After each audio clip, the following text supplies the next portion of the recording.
권미란의 인사이드아웃 수요일 산업을 알면 수익이 보인다. 대외경제정책연구원 김혁중 부연구위원 모셨습니다. 안녕하세요. 네, 안녕하세요. 반갑습니다. 반갑습니다. 자, 오늘 이 부연구위원 모시고 어떤 이야기 나눌지 주제 보겠습니다. 고래사이 낀 반도체 열전, 현재 진행형, 2024 전망 및 전략. 먼저 전망부터 살펴보겠습니다. 제가 이제 올해 좀 저도 정리를 하기 위해서 제 블로그에다가 올해 나왔던 이런 반도체 관련한 그 개념들을 쭉 보니까 진짜 많더라고요. 네. HBM, MLB, FCBGA, 저전력 반도체, CXL, 뭐 MPU, MCU, 뭐 등등등, 네. 온 디바이스 AI, 뭐 이런 것들 다 오늘 좀 소화를 해보려고 하는데 이런 자료를 찾다 보니까 2025년에 디램 반도체 수출이 역대 최대가 될 것이다 라는 전망이 나오고 있습니다. 반도체 업황 현황 짚어볼까요? 예, 일단 제가 준비한 첫 번째 장표부터 보시면 제가 이제 한국 수출입 통계를 바탕으로 이제 수출입이 얼마나 증가했는지 제가 한번 알아봤습니다. 그래서 크게 이제 무역 통계에는 이제 세 가지 종류의 이제 그 반도체가 있는데 네. 모노리식, 복합 구조칩, 복합 부품 칩이 있습니다. 복합 부품 칩 같은 경우에는 이제 핸드폰에 이제 들어가는 메모리가 되겠고요. 이제 아무래도 핸드폰 수요가 이제 옛날보다는 좀 감소하다 보니까 이제 그 비중은 좀 줄어드는 추세에 있고, 이제 복합 구조칩이라고 하면 이제 모노리식 반도체라는 게 있는데 이제 완성이 된 칩을 이제 수직으로 배열하거나 수평으로 배열한 칩이 되겠습니다. 그러니까 우리가 요즘 얘기하는 HBM 같은 것들이 이제 복합 구조칩에 해당이 되고요. 그다음 이제 모노리식 반도체는 이제 뭐 디램, 낸드가 있는데 이제 흔히 이제 일상적으로 많이 쓰는 반도체가 이제 모노리식 반도체가 되겠습니다. 그래서 일단은 이제 복합 구조칩 같은 경우에는 이제 낸드 측면에서의 복합 구조칩은 좀 점유율이 줄지만 최근 대만 수출이 많이 늘었습니다. 아무래도 SK 하이닉스가 HBM 만들어서 이제 TSMC에 보내면 TSMC가 패키징을 해서 뭐 엔비디아를 비롯한 이제 최종 고객사한테 가는 방식이기 때문에 대만 비중이 많이 늘어서 이제 복합 구조칩 분야에서 HBM의 비중이 좀 늘고 있다. 이렇게 말씀을 드릴 수 있고요. 이제 업황으로 이제 말씀을 드리면 아무래도 이제 2023년도 같은 경우에는 이제 수출 증가율이 아무래도 좀 미진했던 측면이 있습니다. 이게 물량에 기인한 것인지 가격에 기인한 것인지 우리가 따져봐야 될 문제인데, 일단 물량 측면을 보면 사실 올해 그 3월부터, 그러니까 1분기부터는 전년 수준의 물량을 회복한 상황이었고요. 하지만 가격이 회복되지 않은 상황이었습니다. 그래서 가격이 이제 올해 3월부터 이제 계속 이제 하락하는 국면에 있었고, 드디어 이제 올해 이제 4분기쯤 와가지고 이제 가격이 회복되고 있는데, 아직 디램은 회복되지 않았지만 뭐 낸드나 복합 구조칩 같이 이제 그 다른 분야 같은 경우에는 이제 가격이 회복된 상황입니다. 그래서 해당 분야는 수출 증가율도 이제 플러스로 전환을 했고요. 보통 이제 반도체 사이클이 이제 뭐 기간마다 다르겠지만 최근 사이클은 이제 2년 반 정도 잡았었습니다. 그래서 지금부터 이제 회복이 되면은 2025년 중반기 때 반도체 사이클이 피크를 찍지 않겠냐, 이제 이런 전망이 나오고 있는 것 같습니다. 네, 그렇습니다. 이 연초, 지난해 연말부터 출시가 되면서 연초에 큰 흥행을 했었던 그 챗 GPT 때문에 챗 GPT 같은 경우에 GPU로 구동이 되고, 그리고 여러 이제 다른 빅테크들도 AI를 하기 위해서는 그런 GPU가 필요하게 되면서 동반해서 우리 이런 HBM 같은 반도체들이 크게 증가하는 모습이었습니다. 수출이 크게 늘어나는 모습을 보여줬고 1분기까지 이제 물량은 회복이 됐다라고 말씀해 주셨거든요. 삼성전자가 감산을 발표한 게 4월이었습니다. 예, 그러면서 이제 뭐 가격은 시간의 문제지 뭐 바닥은 잡는다, 올라갈 것이다, 이런 얘기들 많았었는데요. 이제 단가는 아직은 좀 더 회복이 돼야 되는 상황이군요. 네, 맞습니다. 이제 회복을 시작한 단계입니다. 이제 회복을 시작하는 단가의 움직임 보실 수가 있습니다. 그 전망에 있어서 첫 번째 자료에서 AI 반도체 관련한 그 그림들도 가지고 와주셨는데 설명하실 부분 있으실까요? 예, 이제 2025년 같은 경우에 이제 우리가 반도체 사이클의 피크를 찍는다 하는데 그 성장 동력 중에 하나가 바로 AI 반도체라고 말씀을 드릴 수 있겠습니다. 그래서 제가 준비 드린 그 다음 장표를 보시면 제가 이제 시간대별로 이제 AI 모형들이 이제 어느 모형들이 나왔는지 플롯을 해놓은 이제 그 그래프가 있습니다. 그래서 이제 대규모 이제 연산 시대가 왔다라고 하는 게 그 알파고 판 후기라고 해서 우리가 아주 주의 깊게 봤었던 알파고 모형인데, 그때랑 이제 2022년도에 나오는 모형들이랑 연산 요구량을 비교를 해보면 1000배의 차이가 납니다. 1000배. 1000배요? 예. 네. 1000배 가까이 되는 연산 이제 능력이 있어야 같은 시간에 그 모형을 훈련시킬 수 있다. 이제 이렇게 말씀을 드릴 수 있고요. 모형 하나하나의 연산 요구량이 는 것뿐만이 아니고 모형의 개수나 뭐 이제 응용되는 분야도 많이 넓어진 상황입니다. 그래서 이제 그래프를 보시면 이제 오른쪽으로 가면 갈수록 점들이 많아지는데 그만큼 이제 대규모 모형들이 많이 등장하고 있다. 이렇게 보시면 되겠습니다. 그래서 AI 반도체 시장의 저변이 확대가 되고 있고요. 뭐 작게는 1000배 이렇게 말씀드릴 수 있고, 그러면 AI 반도체 성능이 1000배 증가했으면 뭐 반도체 그냥 같은 양 팔아서 연산 요구량이 맞출 수 있을 것 같은데 네. 그 다음 슬라이드 보시면은 꼭 그렇지는 않습니다. 그러니까 AI 반도체가 성능이 뭐 1000배까지 증가하지도 않았고 뭐 잘 쳐줘야 한 5배 정도 늘었다. 이렇게 말씀을 드릴 수 있겠습니다. 그래서 이제 반도체 성능을 평가하는 여러 가지 이제 기준이 있지만 일단 2016년 알파고 판 후이가 나왔을 때랑 이제 현재 상태를 지금 비교를 해보면 트랜지스터 집적도, 그러니까 같은 다이 사이즈 안에 트랜지스터를 얼마나 많이 박을 수 있는지 비교를 해보면 잘 쳐줘야 한 5배, 6배 정도 증가했고요. 그 말은 이제 1000 나누기 5를 하면 뭐 200배 이상의 AI 반도체가 더 많이 필요하다. 그래야 같은 시간에 연산을 끝낼 수 있다라고 말씀을 드릴 수 있고, 또 이제 그다음 보시면은 이제 반도체 가격이 고정되어 있는 게 아닙니다. 알파고 판 후이 때 이제 P100이라는 반도체가 이제 엔비디아를 대표하는 데이터 센터용 GPU인데 이제 요때랑 지금 나온 H100 비교해 보시면 거의 5배 정도 이제 가격 차이가 나는 것을 우리가 볼 수 있습니다. 여기 이제 또 수반되는 메모리도 이제 증가하게 되는데요. P100 때는 이제 16기가 정도 D램이 이제 필요했었는데 지금 H100 같은 경우 이제 80기가 정도 D램이 필요해서 이것도 거의 한 5배 정도 더 많은 D램이 필요하기 때문에 AI 반도체 시장이 커지는 것은 당연하지만 그 커짐으로 인해서 파생 효과, D램이나 또 이제 또 데이터를 저장하는 낸드도 이제 같이 중요할 수 있기 때문에 메모리 시장도 이제 같이 커질 기회가 있다. 이제 이렇게 말씀을 드릴 수 있겠습니다. 네. AI 반도체 기업별 경쟁력도 짚어주시는데요. 네. 삼성전자, TSMC, SK 하이닉스 비교해 볼까요? 네. 일단은 AI 반도체 성능을 평가하는 여러 가지 요인이 있는데 기본적으로 연산 측면이 있고 메모리 측면이 있습니다. 근데 AI 반도체 연산이라는 거는 이제 일단 연산을 하고 이제 메모리를 전달하는 거에 이제 2인 삼각 경기다. 이렇게 말씀을 드릴 수 있겠습니다. 연산을 아무리 빨리 해봤자 메모리가 빨리빨리 전달이 안 되면 연산 과정이 정체가 됩니다. 그래서 그리고 또 이제 메모리 전달 속도가 아무리 이제 높더라도 연산을 못 해버리면 그것도 역시 정체의 원인이기 때문에 둘 다 같이 발전을 해야 되고요. 메모리는 이제 두 가지 측면이 있습니다. 이제 D램이 있고 연산부 안에 같이 이제 넣어서 이제 소비자한테 공급이 되는 캐시 메모리가 있습니다. 캐시 메모리는 이제 동작 속도가 매우 높기 때문에 캐시 메모리만 쓰면 좋을 것 같은데 뭐 꼭 그렇지는 않습니다. 캐시 메모리는 용량 확장에 이제 한계가 있기 때문에 D램하고 같이 들어가서 AI 연산을 이제 보조하게 됩니다. 그럼 이제 세 가지 회사를 이제 비교해 볼 수 있는데 AI 반도체를 대표한다고 할 수 있는 삼성전자나 TSMC 그리고 우리 이제 SK 하이닉스 이 세 회사를 일단 비교해 보면 일단 연산 능력의 향상은 공정 미세화랑 최적화를 통해서 이루어질 텐데 공정 미세화 측면을 보면 얼마 전에 이제 윤석열 정부에서 이제 한국 네덜란드 간의 반도체 동맹을 이제 선언했었고 그 선언을 위해서 하이 NA 이유기라고 해서 차세대 이유기 장비에 대한 접근성을 확보한 그런 이제 일이 있었습니다. 삼성전자 측면에서는 이제 그러한 측면이 좀 이렇게 긍정적이라고 볼 수 있고 네. 또 삼성전자는 TSMC보다는 GAA라고 해서 차세대 소자의 진입이 더 빨랐습니다. 그래서 어차피 언젠가는 GAA 같은 이제 3D 구조에 우리가 소자로 이제 진입을 해야 되는데 일단 먼저 들어갔으니까 수요를 안정화시킬 기회도 있다. 이렇게 말씀을 드릴 수 있겠습니다. 메모리 측면에서 이제 D램이랑 캐시 메모리 제가 나눠서 말씀을 드리면 D램은 요즘에 이제 HBM이라고 해가지고 각광받는 이제 메모리가 있고요. 일단은 기존의 강자는 이제 TSMC랑 SK 하이닉스 이제 같이 합동해서 공급하는 형태라고 할 수 있겠습니다. 네. SK 하이닉스가 이제 HBM 만들어서 TSMC한테 보내면 TSMC가 코옥스 기술을 통해서 이제 최종 조립을 하고 이제 마지막 소비자한테 보내는 방식이 되겠고요. HBM 시장에서 SK 하이닉스가 50%로 1위 네. 점유율이라고 알고 있거든요. 예, 보통 5대 4대 1이다. 예, 네. 맞습니다. 이렇게 삼성전자가 40%. 네, 맞습니다. 그리고 10%가 이제 마지막 남은 마이크론. 마이크론. 네. 그래서 삼성전자 같은 경우는 이제 점유율 확대를 위해서 좀 새로운 계기가 필요한데 삼성전자는 전 세계 반도체 회사 중에서 유일하게 파운드리 메모리를 다 동시에 할 수 있는 회사라고 할 수 있겠습니다. 네. 물론 SK 하이닉스도 이제 뭐 파운드리 계열사가 있긴 하지만 삼성전자처럼 본격적으로 하지는 않고 있고요.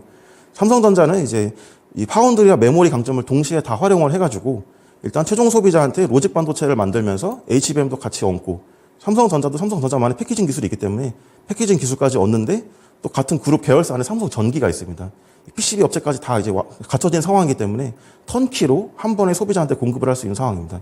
지금 HBM 시장의 가장 큰 문제가 패키징 쪽에서 지금 버틀렉이 있는 상황입니다. 그래서 이 병목 현상을 돌파를 해야 되는데 삼성전자가 턴키 서비스로 이걸 돌파해줄 수 있다면 이것도 소비자에게는 아주 좋은 옵션이 될 것 같습니다. 마지막으로 이제 캐시 메모리 측면을 보면 캐시 메모리도 결국 언젠가는 성능이 향상되어야 되는 지점이다. 이렇게 말씀드릴 수 있겠습니다.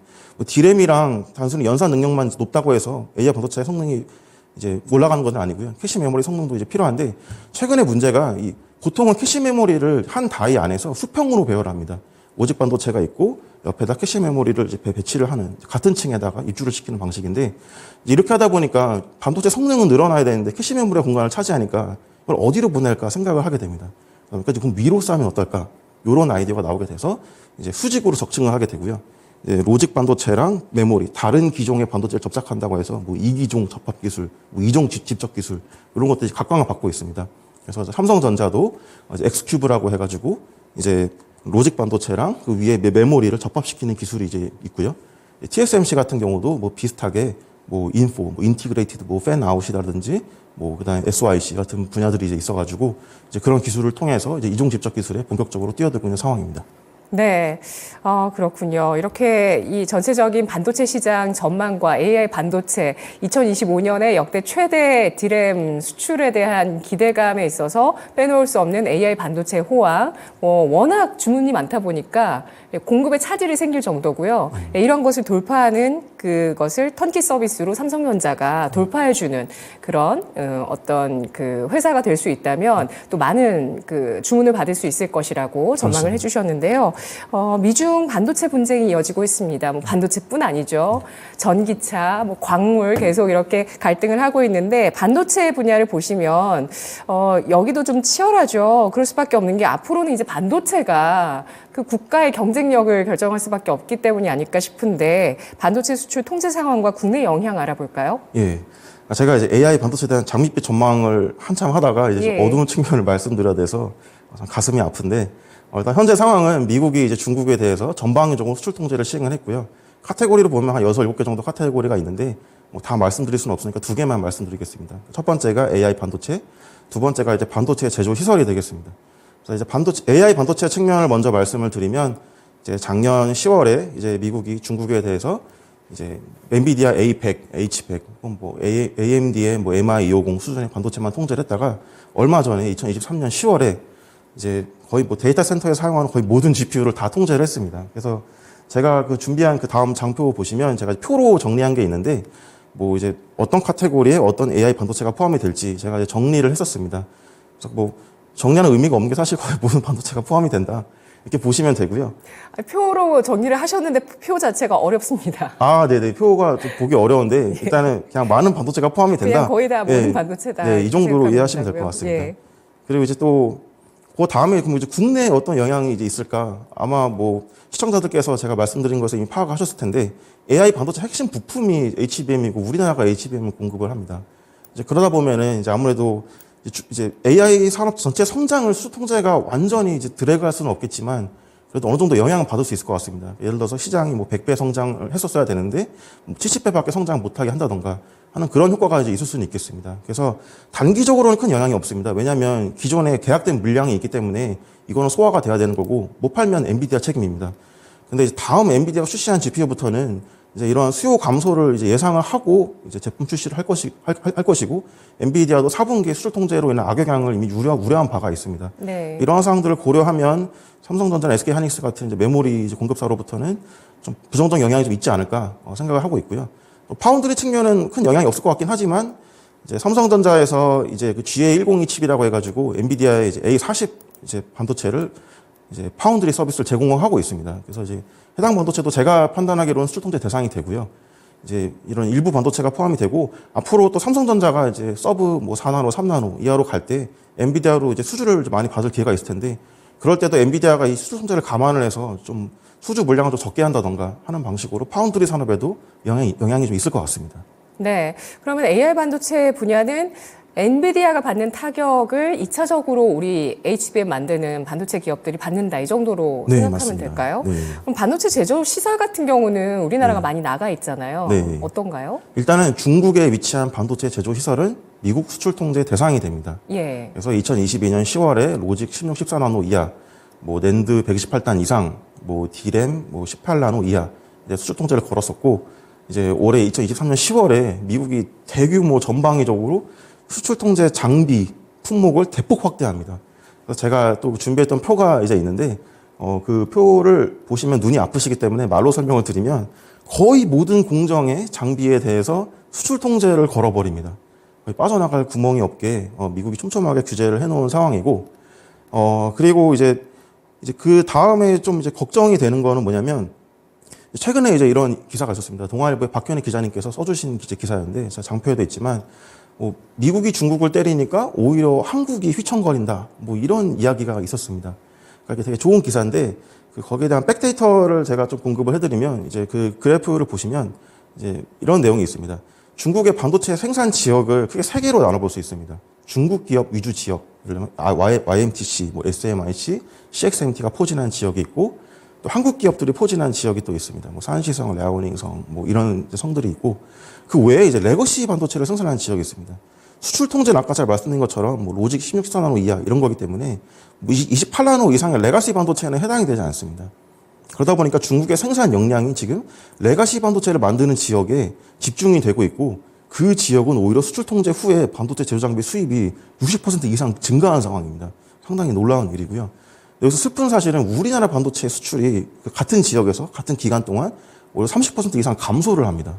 여기서 유추할 수 있는 사실은 뭐냐면, 이제 중국이 반도체 국산화를 적극적으로 추진을 하는데 최대한 외산 장비를 우리나라 장비로, 중국 장비로 대체를 할 것이고, 가장 먼저 타겟이 되는 게 미국산 장비의 보안 장비라고 할 수 있는 우리나라 장비가 되겠습니다.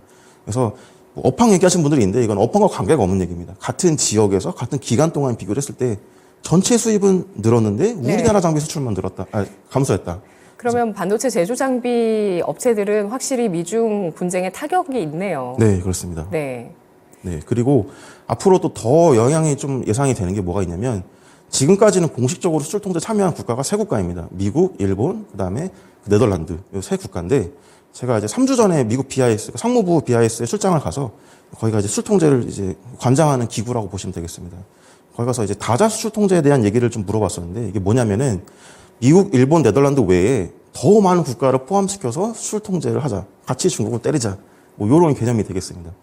같이 참여를 하면 우리나라 장비를 못 파니까 당연히 이제 안 좋은 일이 될 수는 있는데, 요거에 대해서 이제 미국이 이제 그때 BIS에서 이제 말씀을 해주시고, 제가 출장 다녀오니까 이제 상무부 장관 라이몬도가 바로 발표를 하셨는데 뭐라고 하셨냐면, 다자 수출 통제 체제가 필요하다 말씀을 하셨습니다. 근데 이제 구체적인 실천 방안이 없는 것 같아서 제가 그거를 조금 이제 사견을 담아서 말씀을 드리면, 일단 첫 번째로 미국이 이제 1단계로 할 수 있는 거는 이제 바세나르 협약이라고 있는데, 이게 이제 핵심 품목에 대해서 여러 개 국가가 모여서 수출 통제를 통해서 관리하는 체제다 이렇게 보시면 되겠습니다. 그래서 미국은 일단 이번에 아까 제가 그 표로 정리했던 수많은 공정에 대한 장비를 바세나르 협약에 포함시키는 게 첫 번째 목표입니다. 그러면은 그 수출 금지, 수출 통제를 여러 네. 국가와 같이 동참해서 하는 쪽으로 네, 맞습니다. 조약적으로 간다는 말씀이시네요. 네. 네. 근데 이게 이제 성공할 리가 없습니다. 왜냐하면 그 바세나르 협약에 러시아가 있기 때문에 러시아가 회방을 놓으면 진행이 될 수가 없습니다. 이미 BIS 이걸 알고 있기 때문에 이제 네. 2단계 플랜을 말씀해 주셨는데, 이게 뭐냐면 이제 주요 국가들이 있기 때문에 반도체 제조장비 생산하는 주요 국가랑 협력을 해서 새로운 수출 통제 체제를 만들어 보겠다. 요 말씀도 하셨습니다. 그래서 가장 타겟이 되는 게 한국과 독일이고요. 그 다음에 이제 한국과 독일이 참여하게 되면 우리는 가뜩이나 좀 타격을 받았는데 더 많이 받을 수 있는 상황이기 때문에 조금 이제 우려가 되는 지점입니다. 그럼 이걸 피할 수 있느냐? 피하기가 상당히 어렵습니다. 고래 싸움에 새우등 터지는데 방법 없을까요? 맞습니다. 예, 고래 싸움에 새우등 터지는 그런 상황인데, 방법은 없나요? 예, 장단기적으로 일단 접근을 할 수 있습니다. 어떤 대응을 해야 될까요? 일단은 우리 단기적으로 네. 시간 지원책이 좀 필요합니다. 시간 지원책이라는 게 뭐냐면, 일단 수출 통제에 우리나라가 참여 안 하겠다라는 그런 생각을 하면 안 됩니다. 왜냐하면 이거는 피할 수가 없는 겁니다. 미국은 우리를 강제로 참여시킬 방법이 매우 많습니다. 제가 장표에도 정리했지만 방법이 많고, 일단은 참여를 하되 대신에 수출 통제 취지를 살려서 관계국가, 뭐 대만, 이스라엘 등등을 다 포함시켜서 가자. 우리만 할 수는 없다. 이런 입장을 이제 기본적으로 가지고 있어야 되고, 그리고 수출 통제 품목에 대한 재조정이 필요하다. 이런 얘기도 필요합니다. 왜냐하면 중국이 반도체 국산화를 해버리면 수출 통제하는 의미가 아예 없습니다. 그래서 반도체 국산화가 이루어지는 뭐 식각 증착 분야 같은 경우는 좀 선별적으로 수출 통제를 하자. 이렇게 좀 우리가 좀 요구를 할 수 있어야 되고, 세 번째로는 반도체 수출 통제 영향 분석을 BIS가 좀 잘 안 하고 하는 측면이 있습니다. 어떤 영향이 있을지 미리 사전에 좀 알아봐야 되는데, 대규모로 이렇게 수출 통제를 이렇게 다자 체제에서 하게 되면은 그때는 좀 영향 분석을 모든 국가가 모여서 해보고 넘어가는 단계가 필요할 것 같고요. 이런 것을 통해서 시간을 벌면서 뭘 하느냐. 이제 일단 우리 반도체 상류 일단 경쟁력 확보하는 게 제일 중요합니다. 그래서 최근에 이제 공급망보 기본법부터 해서 소부장 특별법 같은 것들이 좀 제정이 되고 있는데 이제 이러한 것들을 이제 이용을 해가지고 이런 피해를 받는 상황, 경제 안보에 위협이 되는 상황에 있어서는 이제 소부장 기업들 직접적으로 지원하는 그런 이제 정책들이 이제 필요하고 동시에 이제 원천 기술도 개발하는 두 가지 노력이 투트랙으로 동시에 이루어져야 될 것 같습니다. 네, 최근에 네덜란드와 반도체 동맹이 나왔는데요. 구체적인 내용 어떤 걸까요? 일단은 최근에 이제 한 네덜란드 동맹을 통해서 여러 가지 논의가 있어 왔습니다. 반도체 대화를 일단 신설을 했었고요. 반도체 대화라는 게 뭐 단순히 그냥 정부 당국자들, 뭐 민간기업 모여서 얘기하는 거 아니냐라고 할 수 있겠지만 그렇지 않고요. 일단 네덜란드는 반도체 공급망에서 상당히 중요한 위치를 차지하고 있기 때문에 공급망에서 돌아가는 상황을 네덜란드와 항상 협의하는 게 상당히 중요하다 이렇게 말씀을 드릴 수 있고 또 두 번째는 아까 제가 다자 수출 통제 체제 말씀드렸는데 우리도 네덜란드와 유사 입장국이 될 가능성이 매우 높습니다. 그래서 같은 입장에 있는 나라들끼리 좀 모여서 좀 의견 좀 취합을 하고 의견 수렴한 단계가 필요하다. 여러 가지 측면에서 반도체 대화에 이제 의미가 있고요. 또 이제 삼성전자 같은 경우는 이제 최근에 이제 삼성전자 ASM 합작으로 이제 한국의 R&D 센터 1조 원 규모로 짓기로 했었는데 그런 것들도 이제 하이 NA EUV 시대로 갈 때 먼저 이제 기술을 선점할 수 있는 기회가 되기 때문에 네. 아주 의미 있는 행동이고 SK 하이닉스 같은 경우도 이제 ASML이랑 이제 같이 이제 탄소 저감 기술 이제 공동 개발을 하기로 했는데 최근에 반도체 공급망에도 아리백이나 뭐 탄소, 무탄소 공급망을 구축하는 그런 움직임들이 있습니다. 그래서 이거는 애플 같은 회사들이 요구를 하면 아래에 있는 공급상 무조건 따라가야 됩니다. 그래서 이제 그런 측면에서 SK 하이닉스의 움직임도, 그러니까 ASML과 협력하는 움직임도 상당히 의미가 있다. 이렇게 말씀을 드릴 수 있겠습니다. 네, 그 R&D 센터 건설도 네. 이야기가 많던데 전체적으로 우리나라의 득이 되는 협약이었다 이렇게 네. 보시는 거네요. 네, 그렇습니다. 예, 뜨거운 화두 온 디바이스 AI 이야기 안 할 수 없는데요. 이 온 디바이스 AI 시대가 열리면서 반도체의 수량이 더 많이 필요하다. 그렇습니다. 그런 얘기들이 나오고 있어요. 구체적으로 알아볼까요? 제가 아까 뭐 연산 요구량이 뭐 1000배 증가한다 했던 거는 예. AI 훈련에 대한 얘기고요. AI는 보통 이제 훈련과 추론의 단계가 있습니다. 훈련은 이제 데이터를 바탕으로 이제 모형을 최적화시키는 단계고 최적화를 했으면 실생활에 써야 됩니다. 실전 투입하는 단계가 이제 추론 단계인데 그 추론 단계에서 또 이제 부가적인 AI 반도체가 필요하게 됩니다. 추론은 뭐 크게 두 가지 방법을 할 수 있습니다. 클라우드 서비스나 데이터 센터를 이용해서 원격으로 AI 연산 요구량을 충당하는 방식이 있고 소비자의 뭐 스마트폰이나 소비자의 기기를 통해서 직접 계산을 하는 이렇게 두 가지 방식이 있습니다. 제가 챗 GPT 유료 결제 안 해서 그런지 제가 이제 챗 GPT 써보면은 뭐 사용이 지금 불가합니다. 뭐 지금 서버 요구량이 너무 많습니다. 이렇게 떠가지고 사용 못할 때가 많은데 네. 챗 GPT가 대표적으로 이렇게 클라우드 서비스를 이제 이용하는 방식이라고 볼 수 있겠고요. 이제 그런 것들을 피하려면 이제 소비자 디바이스에서 이제 직접 연산을 할 수 있어야 되겠습니다. 근데 이제 챗 GPT 같은 모형들을 이제 쓰려면 만약에 이걸 스마트폰에 쓴다고 하면 챗 GPT는 이제 몇억 개의 파라미터가 있는 모형이기 때문에 엄청나게 큰 캐시 메모리가 필요하다. 이렇게 말씀을 드릴 수 있겠고 캐시 메모리에 특화된 온디바이스 반도체도 필요하고 또 이제 자동차 같이 자율주행에 들어가는 고연산이 필요한 그런 반도체도 이제 필요하고 여러 가지 이제 세부 분야가 있을 텐데 그 세부 분야에 필요한 반도체가 이제 많아지는데 이걸 뭐 엔비디아나 AMD 같이 이제 개발 회사가 다 대응할 수 있는 수요는 아닌 것 같습니다. 그래서 우리나라 펜리스 업체나 뭐 해외 펜리스 업체들한테도 어떤 기회의 장이 열리고 있다. 이렇게 말씀을 드릴 수 있겠습니다. 네. 그리고 이제는 CXL이 대세라고 합니다. 이 CXL이 AI 반도체 시장에 미치는 영향, 전망은 어떤 걸까요? 일단 CXL이 무엇인지 궁금하시는 시청자분들 계실 수 있으니까 간단하게 말씀드리면 이제 CPU에 대응하는 이제 D램인데 더 이제 대역폭이 넓고 용량을 확장할 수 있다. 이렇게 보시면 되겠습니다. 그래서 GPU의 친구 HBM이 있으면 CPU 친구는 CXL이다. 이렇게 보시면 되겠고요. 기존에는 사실 CXL 같은 게 뭐 많이 필요하진 않았습니다. 그래서 상용화가 안 됐던 것이고, 왜냐하면 코어 수가 많으면 많을수록 데이터를 더 많이 전달을 해야 되고, 또 이제 AI 연산 같은 거 할 때 GPU 쪽에 이제 그 메모리가 증가하면 사실 CPU도 같이 늘어야 됩니다. CPU 메모리가 GPU 메모리보다 작으면 또 이게 연산 과정 지체시키는 요인이 되기 때문에 이게 아까 제가 말씀드렸지만 뭐 GPU D램 사이즈가 뭐 5배 증가한다. 네. 6년 사이에 이런 말씀 드렸는데 이런 현상이 있기 때문에 CPU 측에서 대응이 필요합니다.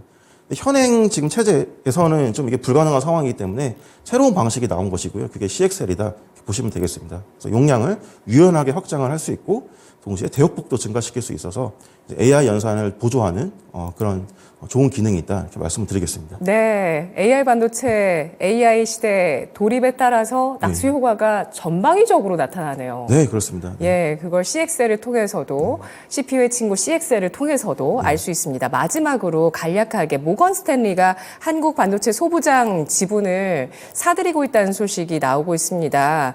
모건 스탠리에서 제주 반도체 지분도 뭐 5% 이상 사들였다. 이 밖에 에로티 베큐um, 텔레칩스 등에 대해서 지분 투자를 하고 있다는 소식이 최근 있었는데요. 어떻게 봐야 될까요? 일단은 그 맨 처음에 말씀드린 업황이랑 관계가 깊을 것 같습니다. 일단은 업황 자체가 지금 이제 업사이클에 들어가는 상황이고 2025년까지 이제 뭐 피크를 찍는다고 하면 지금이 투자 적기가 아닐까. 꼭 굳이 모건 스탠리가 아니고 제 개인 투자하는 입장에서도 그렇게 생각을 할 수 있을 것 같고요. 그 중에서도 좀 이렇게 기술력을 좀 갖고 있는 이제 그 기업들에 이제 모건 스탠리가 투자를 했다 이렇게 볼 수 있고 또 되게 특이한 점은 이제 팹리스 업체에도 투자를 한다. 이 부분을 좀 주의 깊게 봐야 될 것 같습니다. 뭐 물론 이제 모건 스탠리가 담은 종목들이 뭐 무조건 AI 반도체 기업들은 아니고 뭐 컨트롤러 뭐 이런 거 만드는 기업들이긴 하지만 그래도 앞으로 이제 AI 반도체 시장이 좀 커지면은 아까 말씀드린 것처럼 소규모 팹리스에 대한 기회가 늘어나기 때문에 이런 부분도 좀 투자자들이 좀 주의 깊게 좀 지켜볼 것 같습니다. 그래서 여러 가지 부분을 고려해서 모건 스탠리가 한국 반도체 기업들에 대한 지분 확대를 하지 않았을까 이렇게 생각하고 있습니다. 네, 내년도 반도체 전망 전략 알아보겠습니다. 일단은 기본적으로 이제 그 디램 수요가 이제 많이 늘고 있고 또 최근에 SK 하이닉스가 발표했던 게 뭐가 있었냐면은 이제 디램 전체 매출에서 GDDR 그리고 HBM 매출이 뭐 20% 정도 차지하고 있다. 뭐 이런 말씀을 하셨는데 그런 걸 보면 확실히 이제 AI 쪽 수요가 이제 크게 지금 증가하고 있다.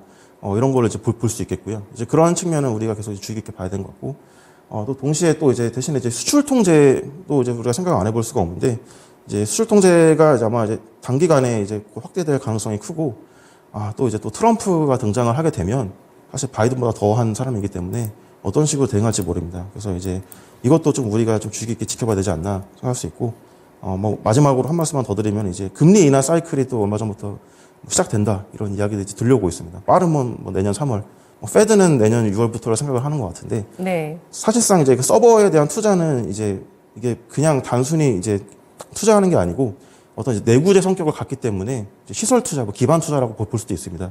그래서 이제 금리 인하가 되면 이제 아무래도 좀 유동성도 좀 확보가 되면 기업도 그에 맞춰서 투자를 더 늘리지 않을까. 반도체 업사이클을 좀 더 가속화시키는 요인이 될 수 있다. 이렇게 볼 수 있겠습니다. 네, 트럼프 전 대통령은 대선 경선 출마 금지가 콜로라도 주에서 맞습니다. 첫 판결이 나왔는데 지금 트럼프 추격하는 니키 헤일리 전 주 유엔 미국 대사가 있다고 해요. 그래서 지지율 많이 줄였다는 소식도 나오고 있습니다. 분석 여기까지 듣겠습니다. 고맙습니다. 네, 감사합니다.